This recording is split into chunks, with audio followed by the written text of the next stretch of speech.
Hello there. I am, as always, Kimberly HayDay. I'm still Amanda Day. And you are still listening to the Fundraising HayDay podcast, but welcome if it's your first time. Where we cover the how-tos of grants and fundraising. And how we can all do a better job of changing the world through philanthropy, because by golly, can't we use that right now? Yep. And a special thanks to our Patreon subscribers who help make this podcast possible. To join this amazing community with monthly playlists, a book club, and wide open mistakes were made episodes, as well as some monthly musings, visit patreon.com/fundraisinghayday. And if by monthly musings you mean ranting, why, yes, that is an important part of our Patreon. So I may be the ranter there. So are you looking to up your grant game in 2026, but you're not sure that you have the time or money for an extended conference or some 2-day grant training, which are all fabulous things. We're not poo-pooing those at all. But sometimes time and money are a factor, but you still want good content. So we're going to suggest that you look no further than HayDay Services on-demand courses. We have a 7-module video series of our Grants Lab, which is a grant writing intensive, where each course is about an hour to an hour and a half for each module. And we also have a 12-module grant writing audio course and a 12-module grant management audio course. We do, and we designed them and recorded them because we wanted to give some folks some quality content on their schedule.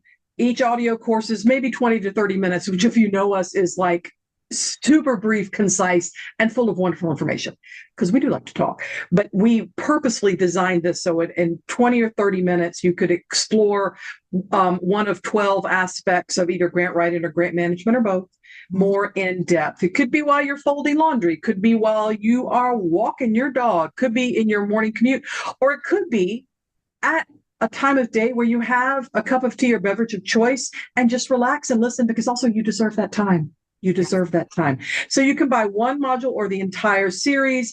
The prices for the individual modules, which are again like 20 to 30 minutes, chock full of good stuff, are as low as $19.99. So we've got your budget minded. We've got your whole package of modules if you want that. All you need to do is to visit haydayservices.com/shop to find the module or series that best fits your needs. Yep. And we are so glad you're here with us on the podcast today. We're going to be joined by Carolyn Caldwell to talk about funder relationships. Carolyn is a GPC, which is Grant Professional Certified, a CFRE, which is a Certified Fundraising Executive, and she is a GPA, Grant Professional Association approved trainer with 25 years of fundraising experience. So we'll see you in Carolyn in just a second. Y'all, we are so very excited to introduce our listeners to the first Season 9 sponsor of the Fundraising HayDay podcast. Grant Guru is the world's largest aggregator of grants and funding, and this incredible prospect research tool has made its way all the way from Australia to the United States. It's a searchable database that is updated daily, and it is so user-friendly. We're joined today by Adrienne Spencer, co-founder and director of Grant Guru, to learn more about this incredible product with a mini-series during the first 12 episodes of this season. Well, Adrienne, in speaking with you over the years about your product, it's very clear that Grant Guru provides information in a way that's very clear and easy to understand. So you don't need to be some research expert to use your product. We'd love to hear more about exactly how that works. Yeah, isn't it frustrating that 1,000 websites will present grant information in 1,000 different ways? It makes it so hard to compare apples with apples. Or we're coming from Atlanta, so peaches with peaches, is that a saying? That reference, come on now. So we standardize all the information and list it in the way that we think, that when you're trying to find information, it's logical and really easy. Why does the program exist? What's the aim of the grant or policy maker? Who's eligible? Are there restrictions? How am I assessed? What's the merit criteria? When does it open? When does it close? We can even put that into a calendar function. What about the funding? How much? What's the total pool of funding? What's the maximum grant that I can get? Are there matching requirements? Who's the administrator? What are their details? How do I get in touch? What other attachments do I need? So we include all of that. For the private foundations and trusts, we also show who they've been giving funding to. Is it only new applicants or is it only existing or both? Which states do they give to? We list all the awarding in a really easy to see format and provide all the contact details. So our approach, our standardisation is all designed to make it quick, simple and easy to find and compare programs. Nice. That's so important. Find out more about this fantastic new resource for grant seekers. Visit grantguru.com/US. You get access to a user-friendly search engine, email alerts, grants calendar, customizable grant reports, and so much more. And as an added bonus, Grant Guru is providing our listeners with 20% off their subscription. So when you go to make your purchase, use the discount code HayDay963. That's HayDay 963. Well, welcome to the show, Carolyn. We are delighted that you're here. So much. Thanks so much, Amanda and Kimberly. It's such an honor to be on the HayDay podcast. Well, you're very kind. If you have listened before, you probably know that anytime we have a guest, we always want to get into the superhero origin story of how you got into grant work. So we would love to hear your origin story. For sure. I have humble beginnings. I started out as a double major in theater and journalism. So I pursued my stage management, which later led to being in event management, which led to nonprofit events, which I really liked. So that was kind of my entry point to nonprofits and fundraising. And then about 15 years ago, 15 plus now, I turned my attentions to the journalism side of things and started pursuing grants work. And ever since then, I've written for, education, health and human services, all the usual sectors. But I would say that I feel particularly successful today because I can boast that, my heart is in the arts, being a theater major, and both my clients are both successful performing arts groups. Nice. It's rare that we hear someone who said, I knew from the moment I was cognizant in the world that I wanted to write grants. So it makes sense that you had a really interesting path through the creative arts and through other measures to get into grants. Yeah. Yeah. And it meant sort of flipping a switch from being organized in an event management kind of way, and then mentally throwing the switch to just being organized in my writing and communication style. So I've always been writing, but just not purposefully, I suppose. Yeah. Yeah, that's true.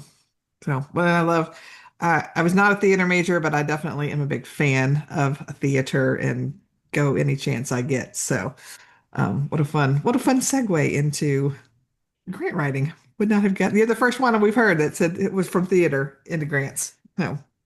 So, No.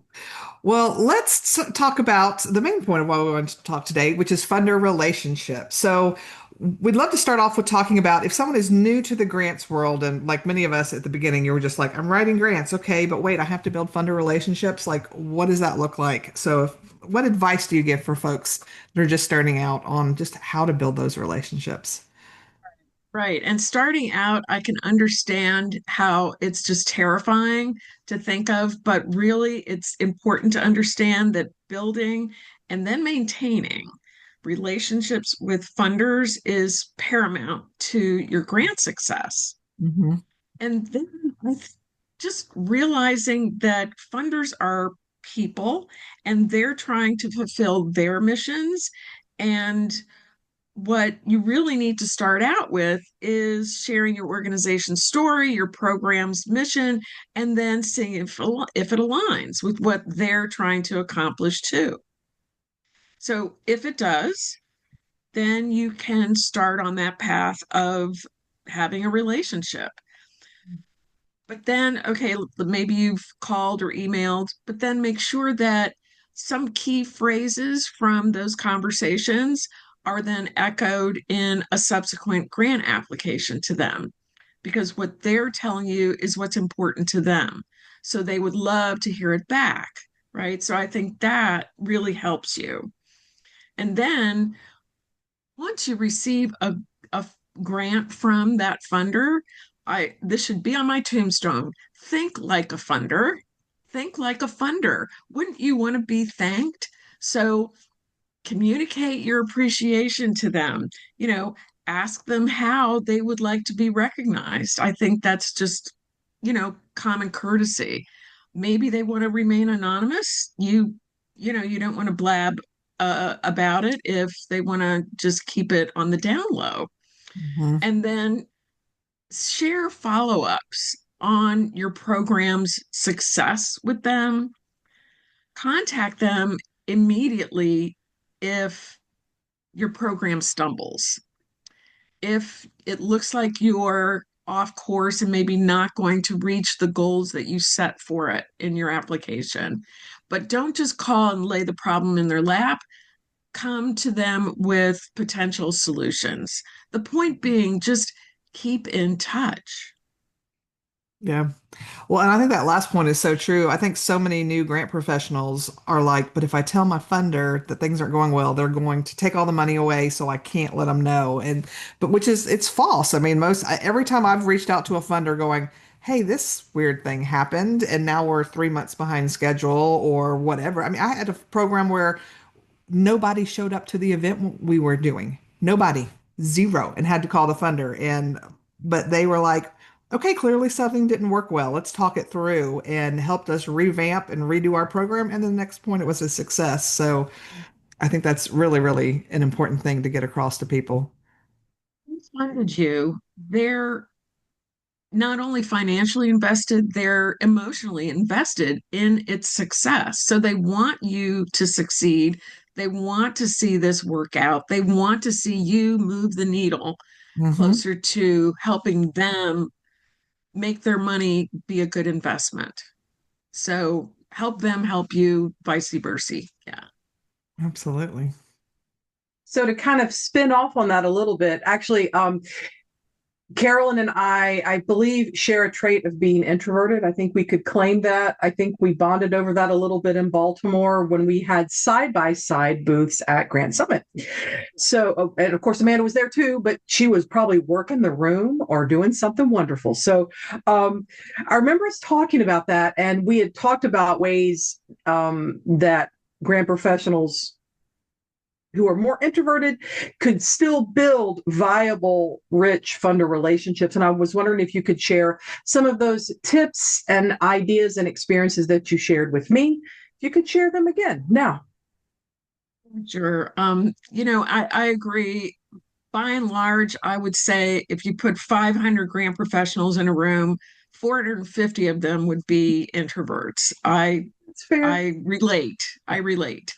And it's terrifying to pick up that phone and make that first call. You just don't want to make a mistake or step on your own tongue or look ridiculous. So I think it just helps. I mean, this is sort of along the line of picture them all in their underwear, but just remember that they're just people, Mhm. right? And they are really just looking for a creative response to the problem that they're trying to solve. And if you can just be knowledgeable about your program, get it across to them, see if there's alignment, Mhm. and if they take the bait, just keep talking and listening. All right. So introverts are good at listening. So that's going to come to your aid. So the thing I would make sure and do for that scary first phone call is I would script it. I Yeah. would write out so that you make sure you don't hang up and go, damn, I forgot that, question I wanted to ask. So just think about it when you're, relaxed, think of all the questions you want to get answered. Think of, almost like a telemarketer, the way a script will go, oh, the client said yes, head in this direction. Oh, the client said no, head in that direction. Be Interesting. prepared to offer them, let's say, an alternative program that your agency offers if they're not totally enthused by the one that you pitch them. Um, you know, I was so frightened the first time I called a funder. I actually waited until everyone in the office had gone home. So it was an after hours call. I was so petrified. And it was a funder that I had found myself. So it was all on me. And I dialed the phone and the CEO picked up. I Oh, reached the decision maker. So then it's down to it, right? But I was talking to the head guy, and I think what saved me that early evening was the fact that I knew my project cold, and I had excitement about it. I was really enthused about it. He wasn't really sure about what it was we were trying to accomplish. And I just, it's like I put him in the picture and I drew it out for him. So he really started to catch that enthusiasm of mine. And it worked. He promised me $21,500 right there on the phone, and he Nice. proceeded to be a repeat funder for several years after that. well, So, oh my God, and it felt wonderful. So that first one's really hard, but Right. know your program and just make a script. I think that's such a great technique to use. And um, I love how you called out listening skills, because if you are introverted, chances are, I mean, generally, you are going to be a pretty good listener because you're always reading the room and trying to figure some things out and see what's going on. Um, I think that's really valid. I don't know that I've ever made a script per se with the yes, no, but I can see the utility of that. I worked off of bullet points, and sometimes I still do. But the written, having something written to refer to, I think is probably a good way to go if you are feeling those nerves. So great advice. Great advice.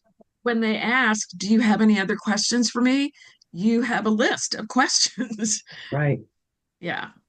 yeah. I love that too. Always have the question, just like on a grant application. If it's like they say optional, please upload a document or two, or 200 words that'll help us understand. To me, that's really not optional. It's just another chance to tell the story. So I always want to take the option, and I do always want to have questions, even back in the day when I was interviewing for jobs, or later when I was hiring.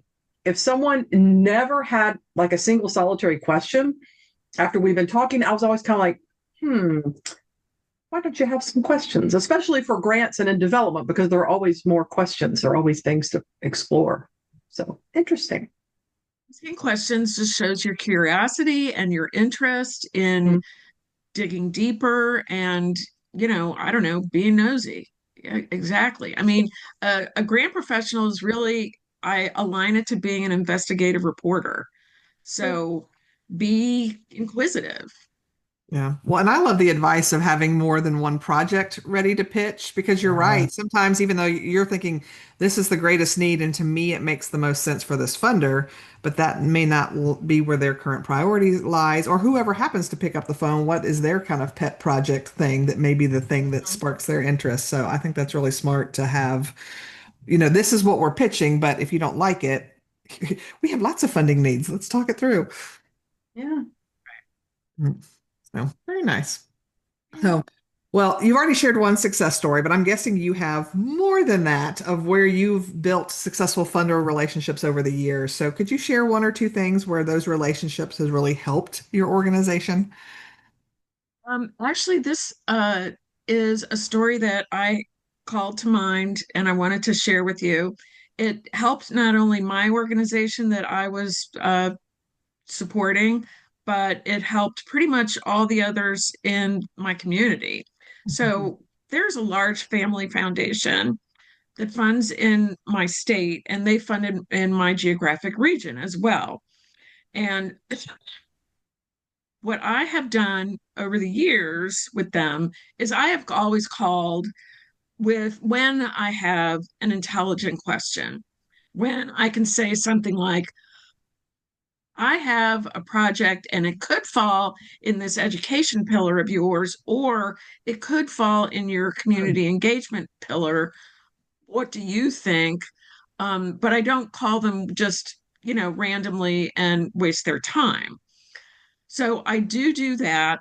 But what I have also done is, I'm involved, as you said, with Association of Fundraising Professionals, AFP, and I'm also deeply aligned with Grant Professionals Association, GPA.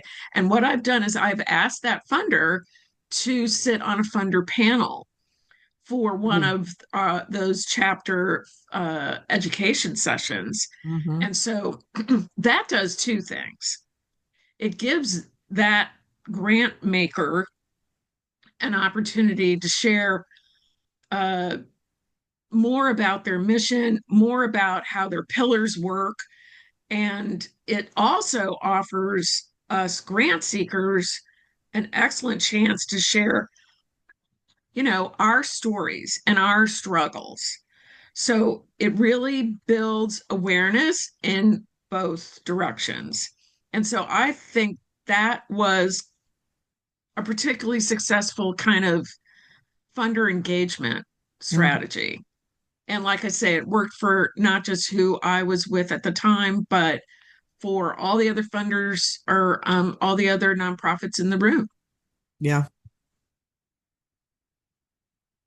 We've done something similar, the Grant Professionals Association, our Georgia chapter, where we've done funder panels. And Kimberly, because at the time I was working more on state and government grants. So, Kimberly, you always had some great connections and brought folks in to help educate the rest of And us.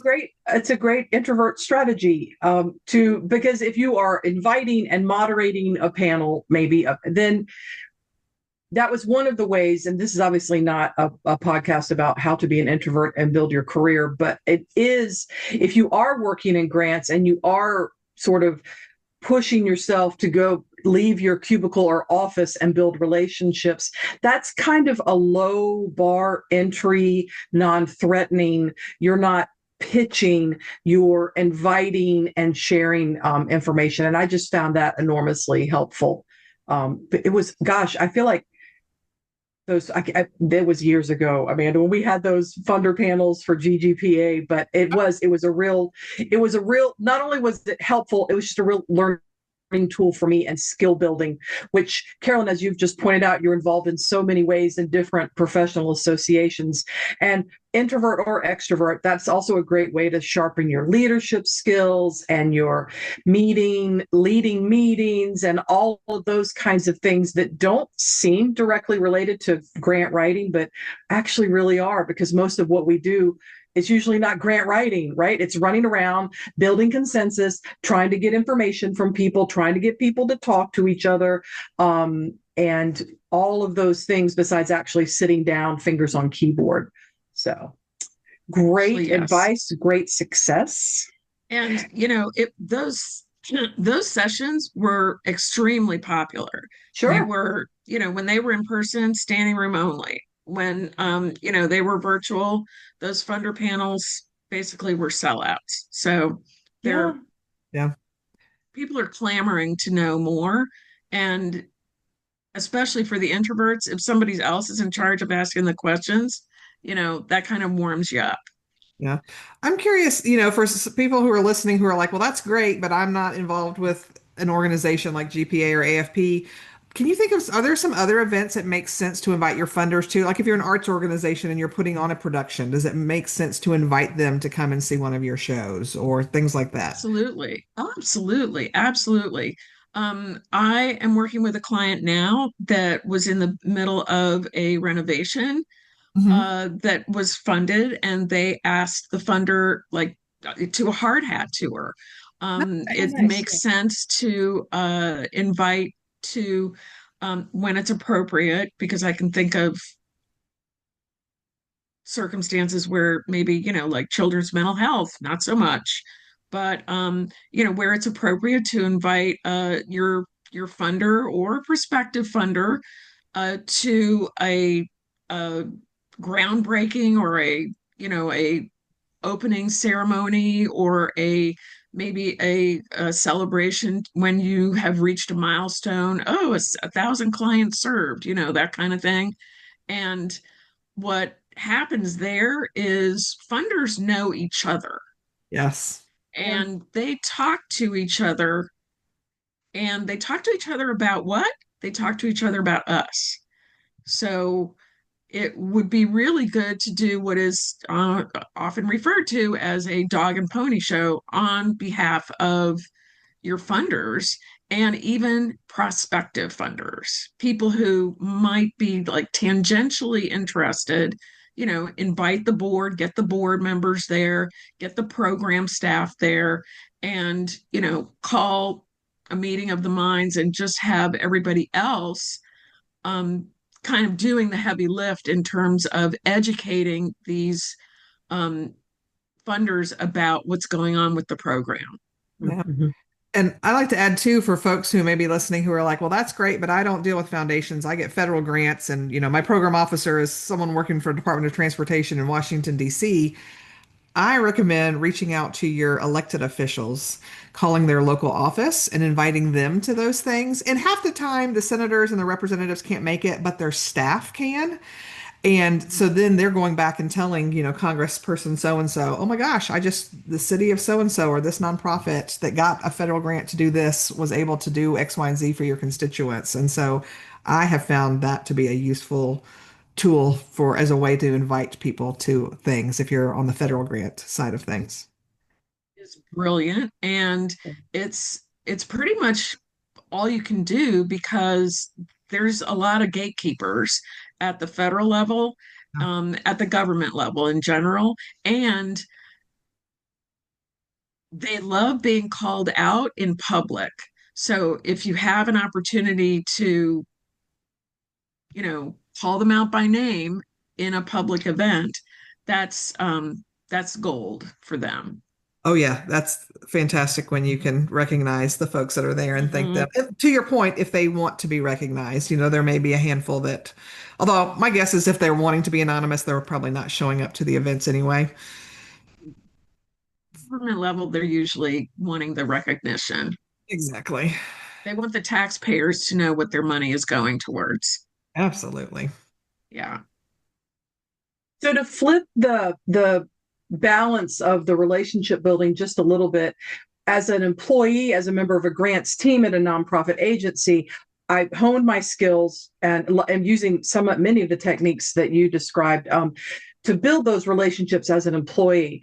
I found that when I started consulting in 2018, some, not all, but some almost wanted to hire me not just to help them in grant development, but they wanted me to be the sort of the face of the organization and building relationships with local funders. And I always said, you need to own that relationship. I can help you with bullet points to talk. I can identify some folks.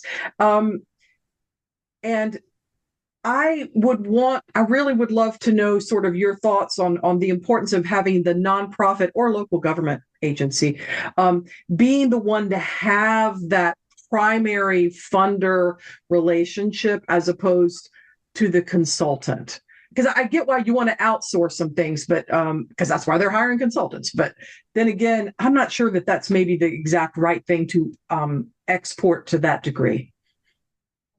Yes. You can't outsource someone to make your friends for you. Basically, your the nonprofit should be the one sitting in the relationship building seat, not the grant consultant. Um, I want to I sit in the consultant seat. Sometimes they ask me, who do you know? Who can you refer me to? What's going on in the rest of the sector? What are other people saying? It's like I have to really watch what I can share Yeah.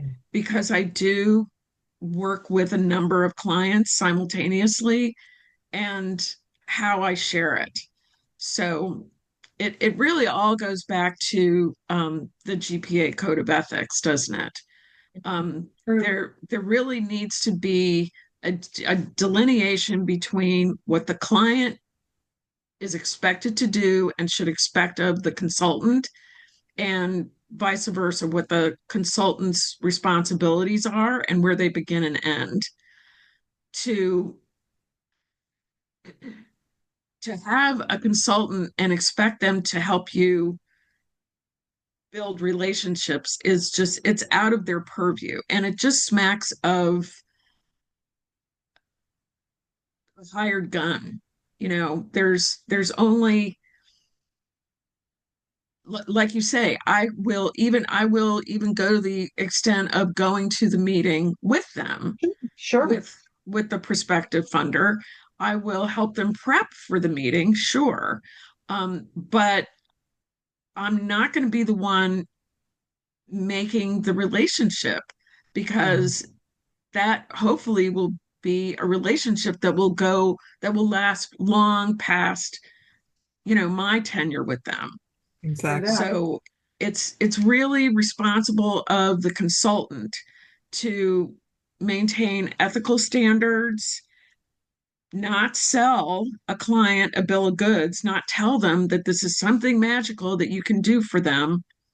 And, the best thing to do is to hire a GPA member if you're going to outsource, because a GPA member needs to have signed and adhere to the GPA Code of Ethics. Hmm. And they need Hmm. to do that every year that they renew.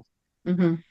And better yet would be to hire a GPC, a grant professional certified, which, ensures that not only that consultant is following ethical standards, same as the GPA Code of Ethics, but they'll also be highly proficient and they'll be an excellent grant professional for you. That's a good point. Unfortunately, out there are some bad actors, and they are fleecing unsuspecting nonprofits. And the smaller and less fortunate those nonprofits are, the more the the unscrupulous consultants, grant Mhm. pros go after them, and they cast shame on the rest of the industry, on us all. True. That's So true. do yourself a favor and hire a GPA, if not a GPC. That's good True advice. that.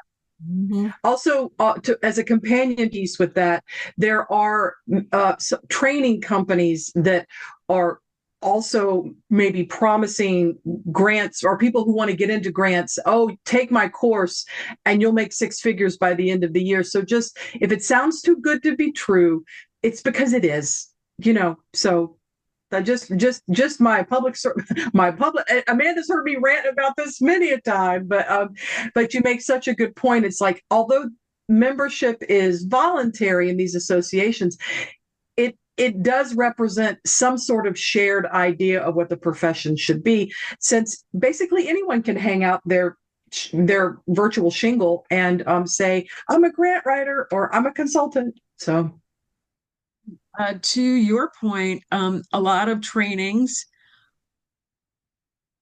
lead the learner to believe that they are being certified, when in actual point of fact, they are receiving a certificate Yeah. yeah, of completion. And there's a difference. there sure So is. certification is really an accreditation, and it's at a level. A Mhm. certificate of completion, you can do that with a 2-day seminar. Yeah.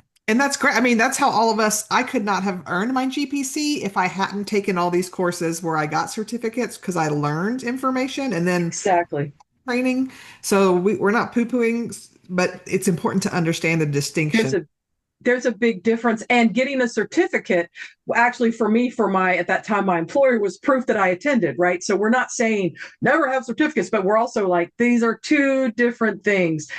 Certifying attendance is a whole very different thing than certification or an accredited credential. So yeah, good points all around. Yeah. Well, So, to the other thing that nonprofits and newer grant professionals need to remember is don't chase the money. absolutely. Yeah, absolutely. The dollar signs with a bunch of zeros at the end is not should not be the only reason that you go after a grant. Mhm. And we need to, as nonprofits, we all need to stay true to our missions. And the Grant Pro should steer you away from going after a grant just because That's and true. help keep you on course. And then it's your responsibility as a nonprofit to listen to that advice. I have I have heard from my own chapter members who were just frustrated when they advise their client or their agency, no man, this is throwing good money after bad. This is a bad use of resources, and never mind, just do it. Yeah. Wow. Yeah, Even if that it's not a happens a good lot. fit. Yeah. Mm. Yeah. Sadly, Yeah. that's true. But a So, great point to That's make. never going to be a good relationship, then, is it? No, no, it really isn't, because you're wasting everyone's wasting everyone's time, and who wants that? You're wasting time that could be spent on something that could win a grant. For that. absolutely. So, well, Carolyn, if folks want to learn more about you and more about your company, Unlock Grants, and the quality training you provide, where can people find you? Where are you going to be? You've got a website, you got email address. What you want to share with folks? All that good stuff. All the things. Thank you, Amanda. Um, what you can do is you can follow Unlock Dash Grants on LinkedIn. Okay. And there you can receive a monthly newsletter that goes out for free, and it has lots of articles and tips on grants and fundraising. Yeah. Then on my website, which is unlock-grants.com, I have an extensive blog library, and I also have free ebooks available. Nice. Mhm. And you can also find out more about the online course that I developed for those new to grants. Mhm. And you can find out where you can hear me speak. And I speak virtually, in person, on all sorts of grant related topics. Great. Nice. Thank you. Yes. Thank you so much for joining us today and sharing your hard-won wisdom, your pearls of wisdom. I appreciate it. This has been great fun. Amanda and Kimberly, thank you so much. I wish you much success with fundraising HayDay. Well, thank you, and right back at you with Unlock Grants everywhere at Unlock-Grants. Thanks again to today's sponsor, Grant Guru. If you want to learn more about this incredible new tool to the grant prospect research market, visit grantguru.com/US. You'll find the link in our show notes. And remember, they are providing a 20% off discount code on your subscription. So when you go to make your purchase, enter the code HayDay963. That's HayDay 963. So we've danced around the idea of building funder relationships in the past, but I think this may be the first full episode that Yes. we have devoted it to. And what better person to bring it up than Carolyn Caldwell, who has extensive experience in building funder relationships. And I think the stories and the tips she shared are just invaluable. So we want to thank her for joining us today. Yep. As always, we're honored you chose to spend time with us today as well. Please join us for our next episode where we're going to answer the question, is grant writing fundraising? Okay, y'all, it is. And come fight me if you don't agree. We're going to talk about it. See you then. Bye.